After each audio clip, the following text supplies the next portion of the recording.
오늘은 한소망교회 초기 지하 예배당, 상가 예배당, 그리고 마두동 예배당을 거쳐서 오늘 비전 채플에 이르기까지 교회를 섬겼던 40분 은퇴 예식 이름하여 갈렙 추대 예식을 가지게 되었습니다.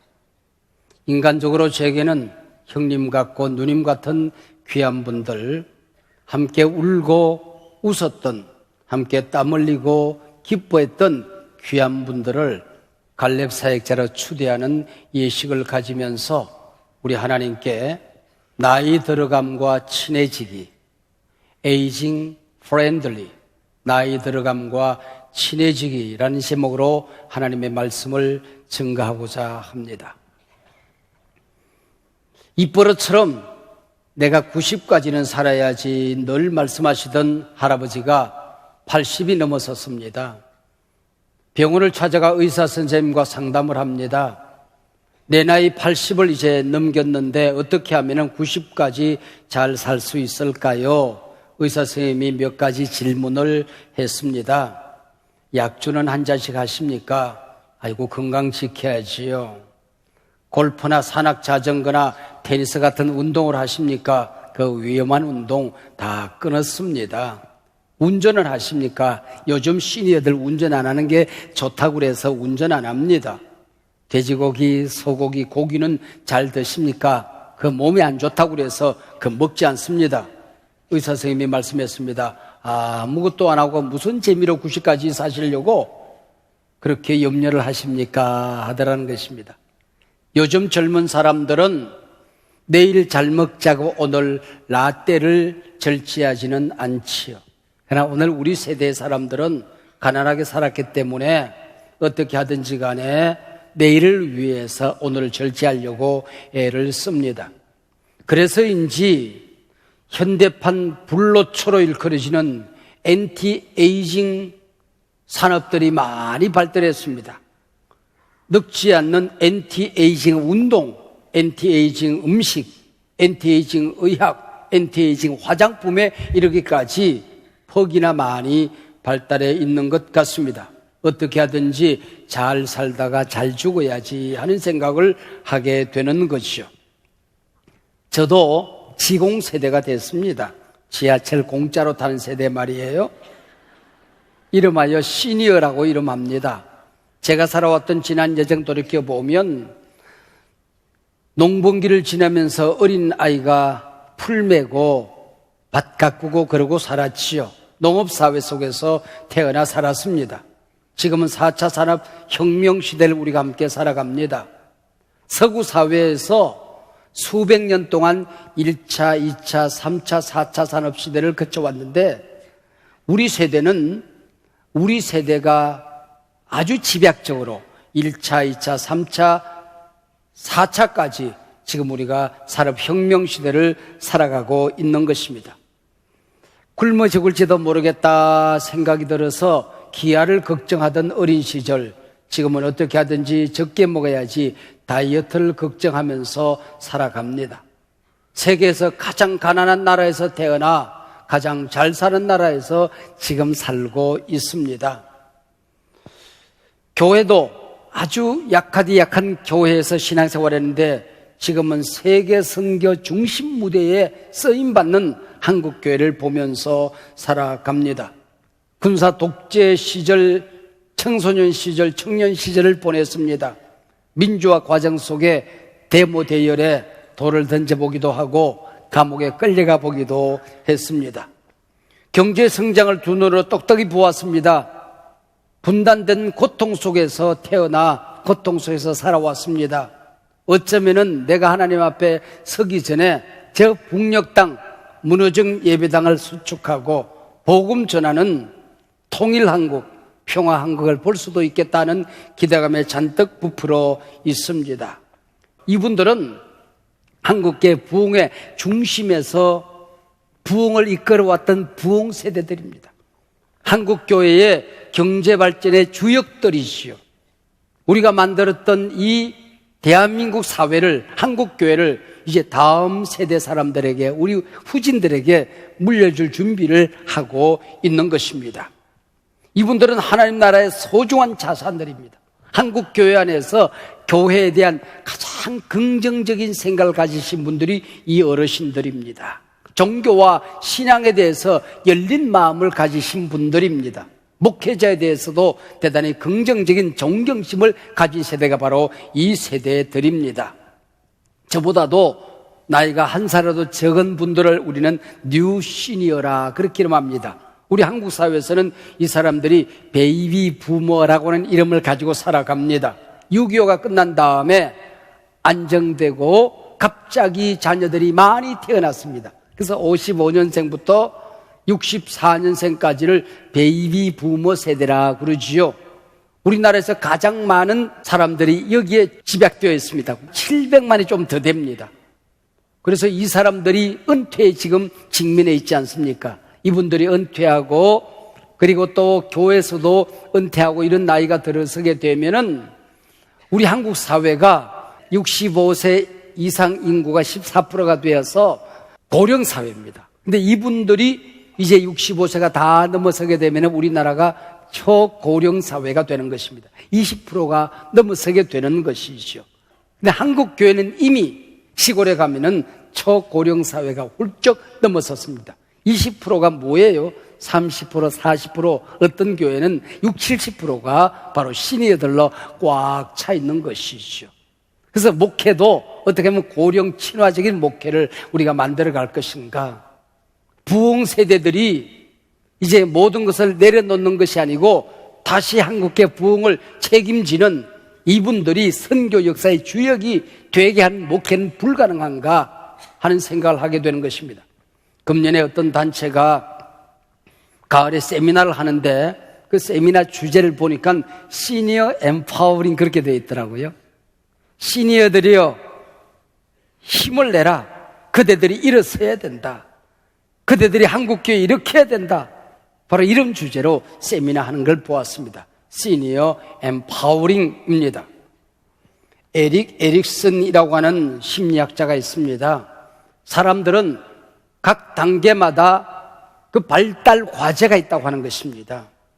주변에 있는 사람들과 친하게 지내면은 발달 과제와 친하게 지내면은 건강한 인생을 살 수가 있고 그러지 않으면 성품이 무너질 수 있다 그런 얘기죠.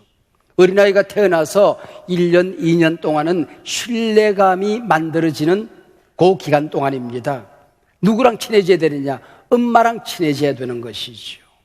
이 아이가 배가 고플 때 엄마가 먹을 걸 적시적시 갖다 줍니다. 똥오줌 싸고 나면은 적시 뽀송뽀송 갈아줍니다. 그럼 이 아이 마음속에 신뢰감이 생긴다는 거예요. 내가 잘 태어났네. 세상 살만하다야. 그런데 배가 고파도 먹을 걸 안 줍니다. 똥오줌 싸고 퍽 퍼질고 앉았는데 엄마가 둔해가지고는 운다고 볼기짝을 때립니다. 그럼 이 아이 마음속에 신뢰감 대신 불신감이 생긴다는 거예요. 세상에 믿을 놈 없네 이런 생각을 가지게 된다는 거예요. 그러고 나면 나이가 들어도 이 아이가 세상을 믿고 하나님을 믿는데 걸림돌을 가지게 된다고 하는 것이죠. 이 아이가 자라면서 유아원에 들어갑니다. 그렇게 되면 그때부터 남자와 여자가 다르다는 것을 알게 돼요. 그러면서 좋아하는 아이가 생깁니다. 그때에. 그래서 난 누구랑 결혼할래? 누구 좋아? 이렇게 해서 이제 좋아하는 아이가 생기는 거예요. 여러분 남편, 여러분의 아내가 여러분을 속였을지도 몰라요. 당신 내 첫사랑이야. 말짱 거짓말입니다. 이미 그때 첫사랑 다 해봤습니다. 유치원에 들어갑니다. 사회성이 만들어지는 것입니다. 그리고 집에서는 우야우야 했는데 어디서 한 방 얻어 터지고 옵니다. 초등학교 가서 친구들과 한바탕 싸워야 됩니다. 그러면서 느끼는 겁니다. 야, 이거 세상 살기 만만치 않다야. 그게 사회성이에요, 사회성. 그리고 티네이저라고 합니다. 13에서 19까지. 다 틴자가 붙어 있잖아요. 13, 14, 15, 19까지. 티네이저라고 하는 청소년 시기인데 이때는 자아가 형성됩니다. 자기 주체성이 형성되는 거예요. 내 미래는 어떻게 펼쳐질까? 나는 무슨 일을 하지? 내 꿈은 무엇인가? 내 인생의 비전은 뭔가를 고민하는 꿈꾸는 시기가 바로 티네이저 시기입니다. 그러다가 이제 20이 되고 40이 될 때까지는 청년기를 보내게 되는 거지요. 지구상에 70억 인구가 살지만은 그들 가운데에 내 사람을 만나게 되는 겁니다. 잘못 만나면 남편이 남의 편 됩니다. 그럼 이때 우리가 내 편을 잘 만나야 하는 시기지요. 그리고 나면 이제 마혼에서 65세를 이름하여 중년기라 그렇게 이름하게 되는 겁니다. 세상의 생산성을 추구하는, 세상의 짐을 지고 살아가는 바로 그 세대가 이 중년식입니다. 이제 그 다음 노년시기가 오는 겁니다. 65세가 넘어서는 거죠. 그러면은 이 에이징 프렌들리, 시니어에게 주어진 인생의 과제와 삶의 환경과 친밀하게 잘 지내면은 내일을 맞이하는데 설레임이 있어요. 내년을 기다리는데 기대감이 있어요. 근데 이 에이징 프렌들리가 익숙해지지 않으면 두렵습니다. 눈뜨기가 두려워요. 새해를 맞이한다는 게 괜히 불안합니다. 분노가 내 속에서 떠나지 않습니다. 여러분, 에이징 프렌드라는 이 주제는 그만큼 중요한 주제다, 그런 얘기입니다. 꿈을 꿔야 되는 시기죠. 은퇴라고 하는 말은 영어로 retire 그렇게 이름하거든요.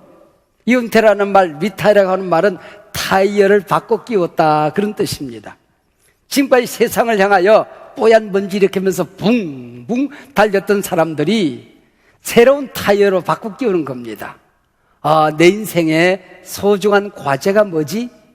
나는 이 땅에 태어나서 마지막 완성해야 될 삶의 과제가 뭐지? 내가 지금까지 잘못 산 거는 뭐지? 이제 잘 살아야 될 길은 어떤 길이지? 타이어를 바꿔 끼우는 시기가 바로 은퇴라고 하는 거죠.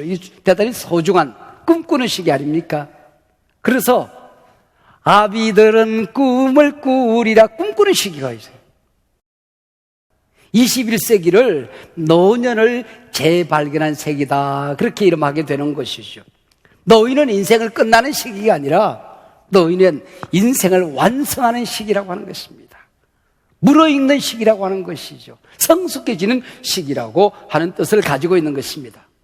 노인이 되면 부정적인 것들이 있을 수 있어요. 건강이 약해진다든지, 절망감에 빠진다든지, 우울증에 사로잡힌다든지, 사명을 다 잊어버리고 살아간다든지, 꿈을 망가뜨리고 살아간다든지, 이 모든 것을 다 해결하고 살아간 성경의 한 인물이 나옵니다. 그가 바로 갈렙이라고 하는 오늘 본문의 주인공이지요. 그는 자기 친구 여호수아를 평생 지도자로 섬긴 인자의 삶을 살았습니다. 그러면서도 갈등이 없는 겸손한 사람이었다고 하는 것이죠. 불만이 없는 삶을 살았습니다. 인생의 멋진 품성의 사람이었다고 하는 것입니다. 85세로 돼, 나 건강해, 저 헤브론 산지에 가서 전쟁 치를 만해, 모세가 약속한 그 땅을 내가 가서 차지할 거야, 여호수아 친구야, 그 땅 내게 줘, 모세가 약속한 땅이야, 이 산지를 내게 주소서 하고 달려갔던 사람이 바로 갈렙 아닙니까? 지파의 대표로 12정탐꾼 가운데 한 사람이 되어서 가나안 땅에 들어갔습니다. 10명의 정탐꾼들이 눈에 보이는 것만 보았습니다. 하나님을 보지 못한 겁니다. 우리는 그들 앞에 메뚜기다, 우리는 거기 들어갔다가는 뼈도 못 추린다.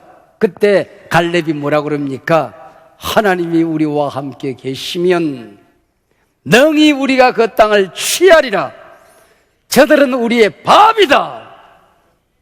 우리는 저들 앞에 메뚜기라는 보고와 저들은 우리의 밥이다. 얼마나 다른 믿음입니까? 차원이 다른 믿음 아닙니까? 갈렙은 믿음이 다른 사람이었습니다. 나이가 들어가면서 믿음이 약해지는 사람이 있는가 하면 믿음이 더 강력해지는 사람이 있는 거죠. 품성이, 언어가 부패해지는 사람이 있는가 하면은 발효되어서 성숙해지는 사람이 있는 거죠. 늙어가는 것이 아니라 조금씩 익어가는 겁니다. 이게 우리 시니의 삶이고 우리 믿음이 성숙한 사람들의 삶이라고 하는 겁니다. 그만큼 시니어는 하나님 주신 축복이 참 많은 시기지요. 제가 인생을 살면서 인생의 에너지가 한번 확 오는 기간들이 있는데 그 중에 하나가 뭔지 아십니까? 손주를 보는 겁니다. 인생의 볼링이 한번 일어나요. 그리고 내가 다시 이 땅에 태어난 것 같은 충격을 받습니다. 그래서 복 있는 사람은 그 다음에 어떻게 따라오는지 아십니까? 자식의 자식을 볼지어다 그랬습니다. 손주 없는 사람 말도 하지 마세요. 근데 요즘 젊은 우리 자녀들이 이 아기 낳는 걸 소홀하게 여기는데 이거 정말 효도하는 일이거든요. 이거 정말 근사한 일이거든요. 시니어가 되면서 이 복을 받게 되더라 그런 얘기시죠. 여러분, 우리가 하나님 앞에 섰을 때에 평생을 살아오면서 흘렸던 눈물과 땀과 수고, 헌신, 희생, 인내하고 참았던 모든 것, 교회 구석구석 어려운 자리 지켜냈던 그것들, 여러분, 이게 얼마나 근사한 일인지 이제는 눈앞에 하나님 나라 면류관이 금관이 왔다 갔다 하는 나이 아닙니까? 여러분, 지난 날을 돌이켜보면서 내 인생 헛되지 않았다 감사할 수 있는 나이가, 여러분, 인생 사는 게, 예수 믿는 게 퍽 쉬워지는 나이가 바로 시니어 나이가 된 것입니다. 이 사람들이 얼마나 근사한 존재들인지 시편 기자는 시편 92편에서 그렇게 이분들을 칭송했습니다. 종려나무같이 번성한다. 레바논의 백향목같이 성장했다. 하나님의 집에 심겼기 때문이다. 하나님의 뜰 아래서 번성한 인생이었다. 늙어도 결실한다. 진액이 풍족하고 빛이 청청하다 그랬습니다. 여러분, 오늘 갈렙 사역자로 추대를 받는 우리 40분, 우리 내 교회 안에서 인생의 형님, 누님 같은 분들, 여러분, 이 한소망 교회가 여러분의 집 아닙니까? 이제 만약에 은퇴하고 난 다음에 다른 교회 나가세요 그러면은 울 사람 많이 있을 거예요. 나 못 가, 나 못 가, 여기서 죽을 거요. 그런 분들이 다 마찬가지 아니겠습니까? 우리 교회에서 땀 흘리고 수고했던 이게 얼마나 귀한 일인지 이제는 이 큰 집에서 우리가 함께 하나님 앞에 가게 되는 거거든요. 여러분, 이게 얼마나 복받은 것입니까? 종려나무는 장수하는 나무입니다. 건강하게 열매를 맺는 나무입니다. 레바논의 백향목은 성전의 기둥으로 쓰임받는 나무입니다. 하나님 나라 성전에 가면은 그 성전 기둥에 이름이 새겨지는 사람들, 한소망교회 성전에 내 이름 있는 거 우리가 믿지 않습니까, 여러분? 이게 바로 오늘 축복이다 그런 얘기죠. 그리고 레바논의 백향목은 향이 진동합니다. 벌레가 뀌지 않습니다. 교회에도 시험거리가 있었습니다. 항상 좋은 일만 있었겠습니까? 우리 가정에도 고난이 있었습니다. 내 몸에도 시련이 있지 않았겠습니까? 그러나 이것들 때문에 내가 신앙을 오염시키지는 않았다. 내가 쓰러지거나 넘어지지 않았다. 당당하게 일어섰다. 여러분, 옛날에 나이 들면 은퇴하는 줄 알았어요. 근데 친구들 보니까, 은퇴하시는 분들 보니까 복받은 분들이더라고요. 다 은퇴하는 게 아니야. 중년에 가신 분들도 있어. 중도의 인생 끝난 분들도 많이 있어. 여러분, 지금까지 건강하게 또 남은 생애를 더 멋진 리타이어로, 새 타이어로 살아가게 된 것, 여러분, 하나님 앞에 감사하는 기회가 되시길 바랍니다. 이제 지금부터 본격적으로 에이징 프렌들리, 내 인생의 단계의 나이와 친해지는 법을 배워야 됩니다. 먼저는 자기 자신하고 친해져야 돼요. 특별히 자기 약점하고 친해져야 한다. 내 속에 약점이 있으면은, 다리가 아프면은 다리 아픈 거하고 친해져야 돼. 다리 아프. 그리고 얘를 괴롭히면 안 되잖아. 심지어는 내 몸에 암덩어리가 자라고 있어도 그 암과 친해져야 돼. 여러분, 내 약점과 친해지는 법을 배우는 겁니다. 그리고 내 곁에 있는 사람하고 좀 더 친해질 필요가 있어요. 늙어가면 이쁜 거는 3등이야. 살림 잘하는 거 2등이야. 1등이 뭔지 아세요? 나를 인정해주고 실수에도 덮어주고 마음 편하게 나를 지켜주는 사람, 그게 바로 1등이라네. 잔소리하는 마누라, 구박하는 남편하고 사는 것보다는 사막에 들어가서 사자를 끌어안고 살겠다 그랬어. 이 마음 편한 게 1등이라고. 마음 편하게 했다는 1등이라고. 그만큼 이제는 내 입술이 소중해. 격려하고 축복하고 하는 게 소중해졌다, 그런 얘기죠. 끝으로 죽음과 친해져야 됩니다. 죽음과 친해져야 돼요. 여러분, 암흑의 어른이 세상 떠났다고 그러잖아요. 목적지가 있으니까 떠나는 거거든. 돌아가셨다고 그러잖아요. 온 곳이 있다는 얘기거든. 여기가 우리 영원히 살 고향 아니야. 내가 갈 곳이 있어. 돌아갔다는, 그곳으로 가는 겁니다. 별세 하셨네 그럽니다. 이 세상 말고 정말 우리가 영원히 살 그 세상이 있잖아. 다른 세상이 있잖아. 우리 그거 알잖아. 그래서 오늘이 내 인생의 마지막 날이라도 우리는 걱정하지 않는 겁니다. 왜? 별세가 있으니까. 별세가 있으니까. 어느 날 하나님이 나를 불렀다. 소천당하셨다. 소천하셨다 그래요. 얘야, 그만하면 됐다. 고생 많았다. 옆에 있는 가정 식구들 걱정시키지 말아라. 나하고 살자.